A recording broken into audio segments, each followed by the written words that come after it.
Dear friends, प्यारे बच्चों, आज हम जवाहर नवोदय विद्यालय प्रवेश परीक्षा 2021 का तैयारी कर रहे हैं। आज हम गणित परीक्षण में 2020 के प्रश्न पत्र को हल करेंगे। तो देखिए, ये आपका 2020 में गणित में पूछा गया प्रश्न पत्र है। यहाँ पहला प्रश्न अनुभाग 2 से शुरू हुआ है। तो इसमें क्या बताया गया है, निर्देश क्या है कि प्रत्येक प्रश्न के लिए 4 संभावित उत्तर है, जिन्हें 1, 2, 3 और 4 क्रम दिया गया है। इनमें से केवल एक ही उत्तर ही सही है। सही उत्तर को चुनना है और अपने उत्तर को दर्शाने के लिए OMR उत्तर पत्रिका में प्रश्न पत्र के संगत संख्या के सामने वाले वृत्तों को काला या नीला करना है। तो चलिए पहला प्रश्न हम लोग हल करते हैं। ये देखिए, पहला प्रश्न दिया हुआ है कि 7 अंकों के बड़ी से बड़ी संख्या तथा 4 अंकों की छोटी से छोटी संख्या में क्या अंतर है। तो 7 अंकों की बड़ी संख्या, देखिए शून्यों से लेकर 9 तक हम लोग इसी अंक से कोई भी संख्या बनाते हैं। 0, 1, 2, 3, 4, 5, 6, 7, 8, 9। तो इसमें से सबसे बड़ी संख्या कौन सा है? 9 है। तो 7 अंकों की बड़ी संख्या अगर हम लोग बनाएंगे तो 9 से ही बनाना होगा। 2, 3, 4, 5, 6, 7, 8, 9। ये हो गया 7 अंकों की सबसे बड़ी संख्या। 2, 4, 6, 8, 9। अच्छा, 9 अंक हम लोग लिख दिए। थोड़ा इसको हम लोग सुधार लेते हैं। 7 अंकों की बोल रहा है तो 7 बार हमें 9 लिखना है। 3, 4, 5, 6, 7। अब हमें 4 अंकों की छोटी संख्या लिखना है। तो 4 अंक होना चाहिए और छोटी संख्या हम लोग लिखते हैं तो पहला अंक 1 रहेगा और उसके बाद 0 0 बैठाएंगे, क्योंकि 0 सबसे छोटी होती है। तो इस तरह से ये 4 अंकों की सबसे छोटी संख्या बना। अब हम यहाँ बैठाएंगे, देखिए 0 0 0 1। अंतर पूछ रहा है, मतलब हम लोग घटाव करेंगे। 9 से 0 घटाएंगे तो कितना होगा? 9 होगा। फिर 9 से 0 घटाएंगे यहाँ पर तो 9 आएगा। फिर यहाँ पर 9 से 0 घटाएंगे तो 9 आएगा। अब यहाँ पर हम 9 से 1 घटाएंगे तो कितना होगा? 8 होगा। अब तो जानते ही हैं 8 होगा।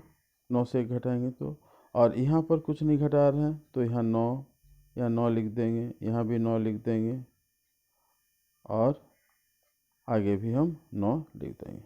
तो देखिए 3 9 8 3 9 कहाँ पर है? 3 9 8 3 9। देखिए ये चौथा विकल्प में है। 3 9 है, फिर 8 है, फिर 3 9 है। तो ये हमारा चौथा विकल्प सही होगा। तो चलते हैं, अब हम लोग 42 नंबर प्रश्न को देखते हैं। देखिए 42 नंबर प्रश्न में फिर उसी तरह का प्रश्न पूछा है कि 6 अंकों की बड़ी से बड़ी संख्या लिखना है। तो 6 अंक, देखिए 6 अंक की बड़ी से बड़ी संख्या हमें लिखना है। तो बड़ी संख्या लिखने के लिए हम लोग क्या करते हैं? 9 से शुरू करते हैं। तो 1, 2, 3, 4, 5, 6, 7 और 6 अंक बोला है तो हम लोग 6 ही बार 9 को लिखेंगे। तो 1, 2, 3, 4, 5, 6। अब क्या करेंगे? 5 अंकों की बड़ी से बड़ी संख्या का अंतर पूछ रहा है, मतलब घटाना होगा। तो 5 अंकों की बड़ी संख्या लिखने के लिए 5 अंक लिखिए। 1, 2, 3, 4, 5। ये हुआ 5 अंकों की बड़ी संख्या और ये हुआ 6 अंकों की बड़ी संख्या। अब हमें इसको घटाना है। तो 9 से 9 घटाएंगे तो क्या होगा? 0 होगा। फिर यहाँ दूसरा स्टेप में भी 9 से 9 घटाएंगे तो यहाँ भी 0 होगा। यहाँ भी तीसरा स्टेप में भी 0 होगा। चौथा में भी 0 0 होगा। पांचवा में भी 0 होगा और अंतिम में 9 बच जाएगा। तो 9 के बाद हमारा कितना 0 आया है, इसको गिनना है। 1 2 3 4 5। 9 के बाद 5 0 आया है। तो देखिए ये वाला विकल्प जो है 9 के बाद 5 0 है, ये सही होगा। अब हम लोग 43 नंबर प्रश्न को हल करते हैं। तो 43 नंबर प्रश्न को क्या पूछ रहा है? इसको हल करना है। निम्नलिखित में से कौन सा 25 के बराबर नहीं है? तो एक एक करके हमें हल करके देखना है। 50 माइनस 100 प्लस 4, 50 से अगर देखिए यहाँ ब्रैकेट के अंदर जो रहता है, हम लोग जानते हैं बोधमास रूल के हिसाब से हम लोग काम करते हैं। तो बी से होता है ब्रैकेट, ओ से ऑफ माने गुना, डी से डिवीजन मतलब भाग, एम से मल्टीप्लाई मतलब गुना, ए से एडिशन मतलब जोड़, और एस से सब्ट्रैक्शन मतलब होता है घटाव। तो बी मतलब ब्रैकेट, तो यहाँ देखिए ब्रैकेट है तो ब्रैकेट का काम सबसे पहले, बी पहले लिखा हुआ है इसलिए ब्रैकेट का काम सबसे पहले होता है। तो 100 के साथ 4 जोड़ेंगे तो कितना होगा 104।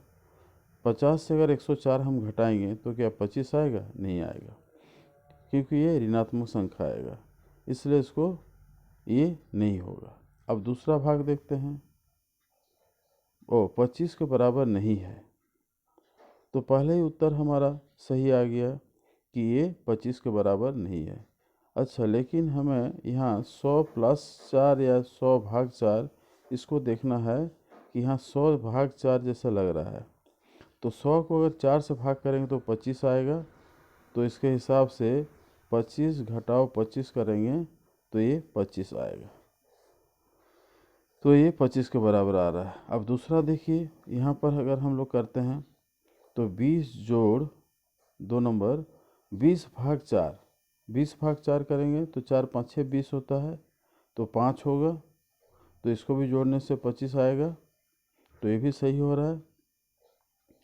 चौथा नंबर देखिए, ये थोड़ा छोटा है, इसको पहले बना लीजिए, जो छोटा है जो आसान है उसको पहले बनाना चाहिए।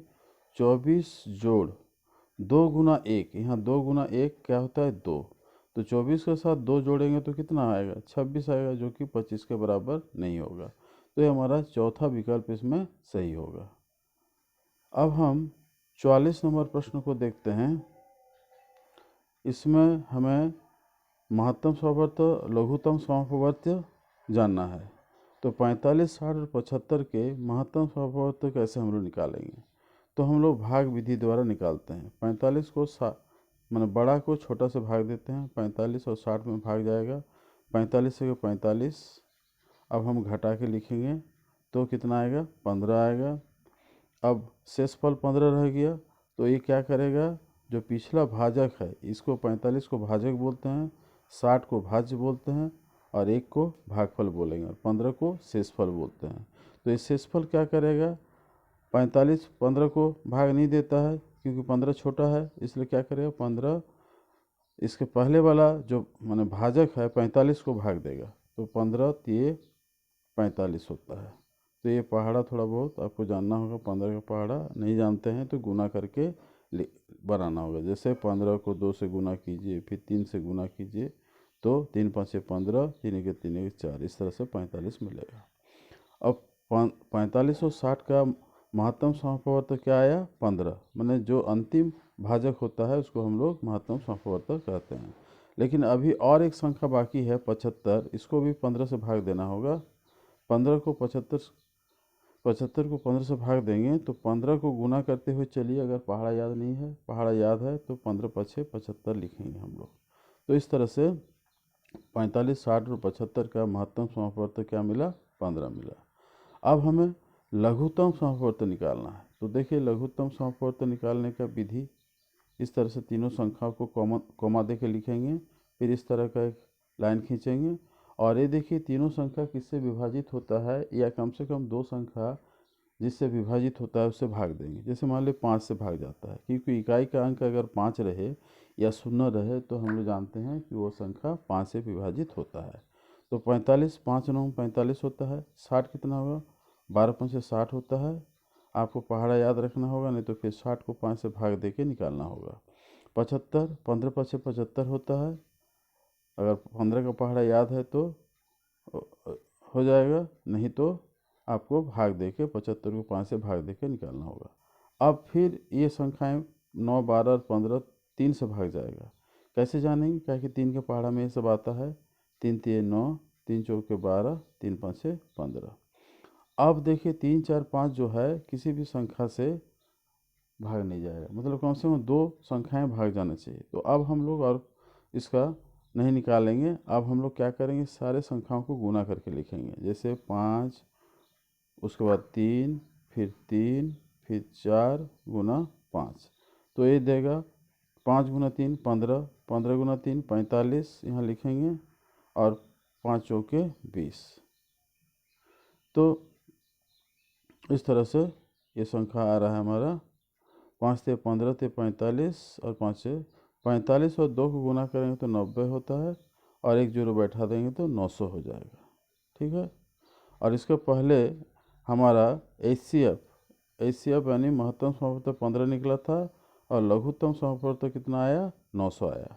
इन दोनों का जोगफल पूछ रहा है, यहाँ जोगफल निकालने पूछ रहा है, तो इन दोनों को जोड़ देंगे।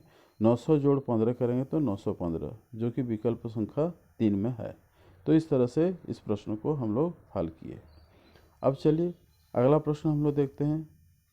46 नंबर प्रश्न को देखिए। इसमें भिन्न का जोड़ घटाव है। तो आपको भिन्न का जोड़ घटाव अगर आता है तो इस प्रश्न को हल कर सकते हैं। तो हम लोग लिखते हैं 46 का प्रश्न को हल करते हैं। 3/8 जोड़, यहाँ पर ब्रैकेट के अंदर जो संख्या है इसको पहले हल कर लेंगे। यहाँ देखिए 3 और 6 हर में है, तो 3 और 6 का लॉसो निकालेंगे तो 6 आएगा, क्योंकि 3 और 6 3 से विभाजित होता है। जब 2 या 2 से अधिक संख्याएं एक दूसरे से विभाजित होता है तो सबसे बड़ी वाली संख्या को हम लोग उसका लॉसो यानी लघुत्तम समापवर्तक के रूप में लेते हैं। और नहीं तो फिर आपको इस तरह से भाग करके निकालना होगा। जैसे 3 से भाग जाता है, 3 के 3, 3 दूनी 6। अब बच गया 3 और 2, 3 और 2 गुना करेंगे तो 6 होगा। यहाँ 6 लिखेंगे। 6 को अगर 3 से ये वाला हर से भाग देंगे तो क्या आएगा, देखिए 3 है यहाँ तो 2 आएगा, और 2 और 5 गुना करके यहाँ लिखेंगे 10। फिर बीच में घटाव है, घटाव लगाएंगे। फिर ये 6 बच रहा है, माने हर दूसरा भिन्न का हर है 6, और ये 6 को भाग देना है तो 1 आएगा, और ऊपर वाला अंश जो है 1 उससे गुना करके यहाँ लिखते हैं। फिर ब्रैकेट बंद कर देंगे, फिर 5/8 लिखेंगे। अब हम क्या करेंगे, हल कर लेंगे। 3/8, 10 घटाव 1 करेंगे तो 9 होगा, 9/6, फिर 5/8। अब फिर हमें 8, 6 और 8 का लघुत्तम समापवर्तक निकालना है। तो देखिए 8, 6 और 8 का एक पहाड़ा लीजिए। 8 1 8, 8 दूनी 16, 16 आया। 16 6 को भाग नहीं देता है, 6 16 से विभाजित नहीं होता है, 16 6 से विभाजित नहीं होता है। तो 8 3 24 लीजिए। तो 24 जो होता है 6 से विभाजित होता है, यानी 8 और 6 से छोटी संख्या जिससे विभाजित हो जाए उसे हम 8, 6 और 8 का लघुत्तम समापवर्तक भी मानेंगे। इस तरीके से आप अगर करते हैं तो जल्दी होगा। तो इस तरह से हम लोग कर लिए 24। अब 24 को इस 8 से भाग देंगे तो कितना आएगा, 8 3 24, 3, और फिर इस 3 से गुना करेंगे 9 आएगा, 3 3 9। फिर जोड़, उसके बाद है जोड़ का चिन्ह, जोड़ लगा दिए। फिर अब इस 24 को 6 से भाग देंगे तो 6 चौके 24, 4 आया, और 4 से 9 को गुना करेंगे तो 4 9 36 यहाँ लिखेंगे। फिर यहाँ जोड़ है, यहाँ जोड़ लगा देंगे। फिर उसके बाद क्या करेंगे, 24 को 8 से भाग देंगे, 8 3 24, एक एक हर से भाग देते जाएंगे। 8 3 24, 3 को अब 5 से गुना करेंगे तो 3 5 15। अब इन तीनों संख्याओं को जोड़ लेंगे, 9 36 और 15, कितना आएगा, 36 और 9 जोड़ेंगे, 9 6 15 यानी 45, और 15 जोड़ेंगे। 45 के साथ पहले 5 जोड़ लेते हैं, 15 का 5 जो है 45, और 5 कितना होता है 50, और फिर 10 जोड़ लेंगे 60, 60/24। अब हम इसको थोड़ा सा लघुत्तम रूप में बदल देंगे। जैसे 6 से दोनों विभाजित होता है, 6 10 से 60, 6 चौके 24। 10 और 4 भी विभाजित होता है 2 से, 2 5 10, 2 दूनी 4, ये आ गया 5/2। तो देखिए 5/2 इसमें कौन सा विकल्प है, यहाँ कोई भी विकल्प लग रहा है 5/2। अच्छा देखते हैं हम लोग कहाँ,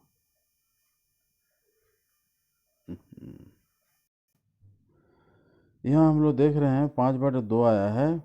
अब 5/2 को हम कैसे करेंगे, 5 को 2 से भाग देंगे। देखिए यहाँ पर 5 को 2 से भाग दिए हैं, 2 दूनी 4, घटाएंगे 5 से 4 तो 1 आएगा। अब यहाँ भागफल आया 2, शेषफल आया 1 और भाजक है 2। तो इसको हम कैसे लिखेंगे? पहले इसको लिखेंगे 1, यहाँ 2 लिखे हैं, यहाँ 3 लिखे हैं। इसका मतलब पहले यहाँ 2 लिखेंगे, पहला लिखेंगे, फिर यहाँ ऊपर में दूसरा वाला को लिखेंगे और नीचे में यहाँ तीसरा वाला जो 2 है उसको लिखेंगे। तो इस तरह से 2 1/2 यहाँ 2 नंबर विकल्प में आना चाहिए, जो कि नहीं है। इसका मतलब थोड़ा यहाँ गलत है। तो ठीक है, कोई बात नहीं, हम लोग हल करना सीख गए हैं। इसी तरह से हल करना होगा और जो भी विकल्प रहेगा उसके हिसाब से आपको चुनना है। गलत प्रश्न रहेगा तो आपको इसमें पूरा नंबर मिलेगा, इसमें सोचने की बात नहीं है। अब हम अगला प्रश्न देखते हैं।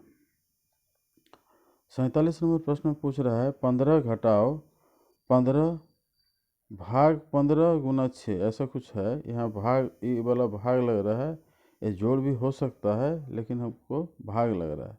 अच्छा, देखते हैं इसको हल करके क्या आता है।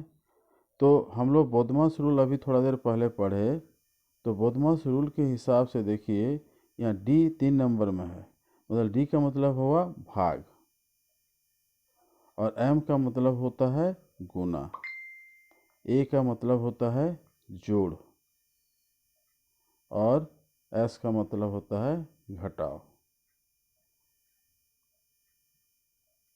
और बी तो ब्रैकेट होता है। ऑफ मतलब का, हिंदी में रहता है का, और बी मतलब होता है ब्रैकेट। इस तरह से रहेगा ब्रैकेट। तो भाग 3 नंबर में आ रहा है, तो इसका मतलब इस प्रश्न में 47 नंबर प्रश्न में भाग का काम पहले होगा, काहे कि जोड़ यहाँ पर घटाव है, गुना है और भाग है। तो देखिए, घटाव, जोड़ और गुना बाद में आता है। किसके बाद में? भाग के बाद में आता है। तो हम लोग क्या करेंगे, पहले भाग का काम कर लेंगे। यहाँ जैसे लाइन खींचे हैं हम, यहाँ इसको हम लोग कर लेंगे। 15 भाग 15 कितना होता है? 1। फिर गुना 6। अब हम यहाँ देखिए घटाव और गुना है, तो गुना पहले आता है, 4 नंबर में गुना आता है, फिर घटाव आता है लास्ट नंबर में। तो 15 घटाव पहले गुना कर लेंगे, 6 और 1 को गुना करके लिखेंगे 6। तो 15 से 6 घटाएंगे तो कितना आएगा? 9 आएगा। तो तीसरा विकल्प, सी नंबर विकल्प सही होगा। इस तरह से हम लोग 47 नंबर प्रश्न को हल कर लिए। अब चलिए, 47 हो गया। अब हम लोग 48 नंबर प्रश्न को हल करेंगे। तो देखिए, यहाँ दशमलव का प्रश्न दिया हुआ है। दशमलव का गुना भाग कैसे करते हैं इसको समझेंगे। 48 नंबर 0.9 ये भाग होगा, लगता है क्लियर नहीं दिख रहा है।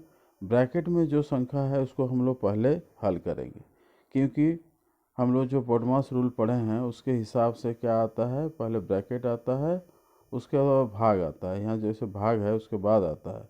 तो इसका काम हम लोग पहले करेंगे। 3 और 3 को गुना करेंगे तो 9 होता है। दशमलव बैठाएंगे। देखिए, इसमें इसमें 1 के बाद दाहिने तरफ से गिनते हैं, 1 के बाद दशमलव है, इसमें भी 1 के बाद दशमलव है दाहिने तरफ से। तो यहाँ 1 और यहाँ 1 मिलके 2 हो जाएगा। यानी 9 के पहले हम एक 0 बैठाएंगे तो 2 संख्या होगा, और उसके बाद दशमलव इस तरह से बैठाएंगे। अब ये दोनों संख्याओं को भाग देना है। देखिए, ये दोनों संख्याओं को भाग देने का नियम हम बताते हैं कि इस तरह से 1 के नीचे 1 लिख देंगे हम लोग जी। इसको इस तरह से लिख सकते हैं 0.09। देखिए, ऊपर वाला में 1 के बाद दशमलव है तो इसको हटाएंगे और नीचे 1 लिख के 0 लिखेंगे, 1 0 लिखेंगे। नीचे 2 के बाद है, इसको हटाएंगे और क्या करेंगे, ऊपर में लिखेंगे। उसको उल्टा तरफ लिखते हैं, ऊपर में है तो नीचे लिखेंगे, नीचे में है तो ऊपर लिखेंगे हटा के। 1 के बाद 2 0 बैठाएंगे। अब देखिए, ऊपर में 9 आ गया, नीचे में भी 9 आ गया, तो ये दोनों कट जाएगा। अब 100 और 10 को भाग देंगे तो ये 0 0 कट जाएगा, यानी 10 से भाग दे देते हैं। अब बचा 10। तो देखिए 10 किस में है? 4 नंबर में है। तो इस तरह से हम लोग इसको भी हल कर लिए। अब हम अगला प्रश्न यानी 49 नंबर प्रश्न को हल करते हैं। तो 49 नंबर प्रश्न जो है इबारती प्रश्न है, वर्ड प्रॉब्लम जिसको कहते हैं। तो देखिए, इसको समझना जरूरी है। यदि एक संख्या b एक अन्य संख्या c से 10% कम है तथा c जो है 150 से 5% अधिक है, तो b का मान क्या होगा? b क्या है? c से 10% कम है। तो अगर हम c को 10% कम का मतलब 100 में 10 कम मान लेते हैं। c को हम 100 ले लेते हैं, तो b का मान क्या होगा, 10% कम मतलब 10 कम होगा, यानी 90 होगा।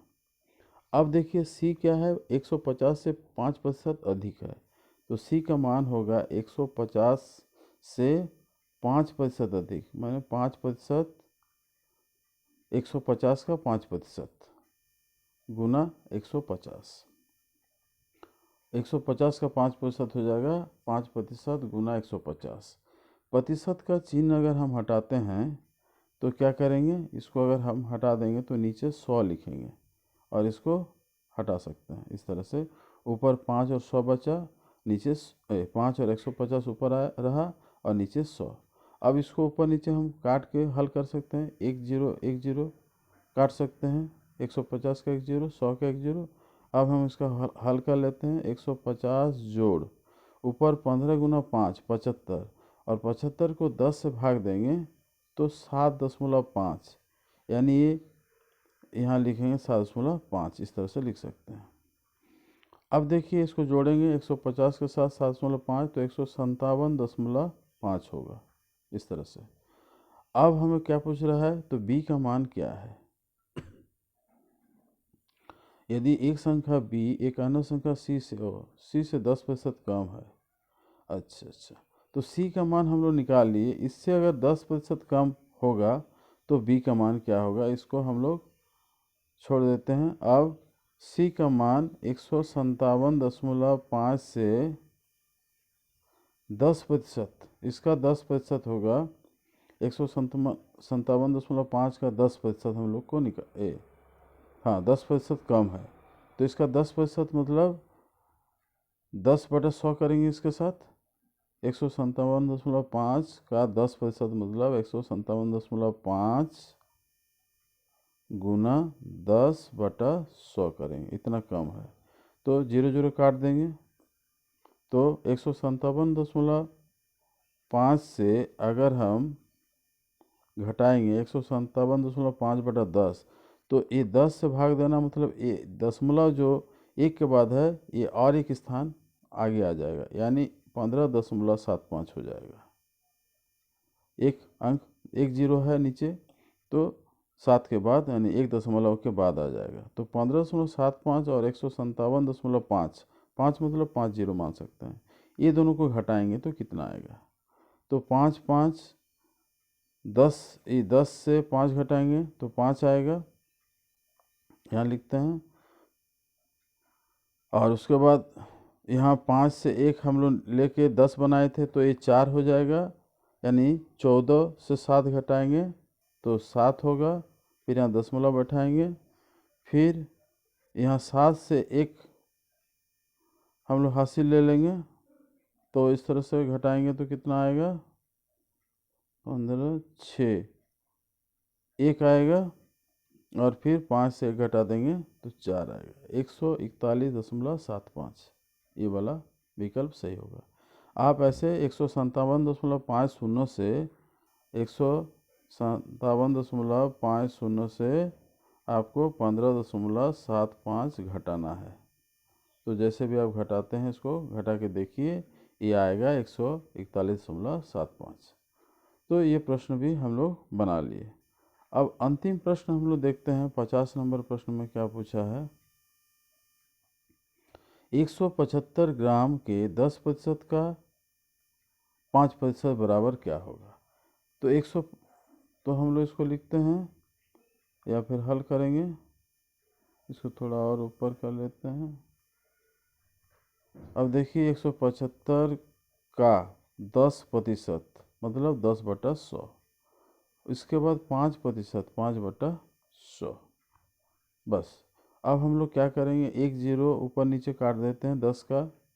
अब 175 और 5 को गुना करेंगे तो 5 5 25, जैसे नीचे नीचे लिख के आप यहाँ गुना कर सकते हैं। 5 5 25 का 5 हासिल का 2, 5 7 35 और 2 37 होगा, हासिल का 3, 5 1 5 और 3 8, ये हो जाएगा 875। अब नीचे देखिए 3 1000, 100 गुना 10 होगा 1000, यानी 3 0, तो 3 0 है मतलब 3 के बाद हम लोग को दशमलव बैठाना है, तो 1 2 3 यहाँ पर हम लोग का दशमलव बैठेगा, तो तो देखिए ये 3 नंबर विकल्प में है, इसके पहले हम लोग 0 लगा देते हैं, तो 3 नंबर विकल्प में ये उत्तर दिया हुआ है, तो ये तीसरा विकल्प हमारा सही होगा। तो इस तरह से हम लोग 50 तक जो गणित का प्रश्न था सब हल कर लिए।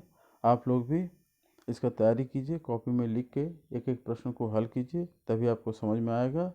फिर हम अगला वीडियो तैयार करते हैं, तब तक आप इसे तैयार रखें। धन्यवाद।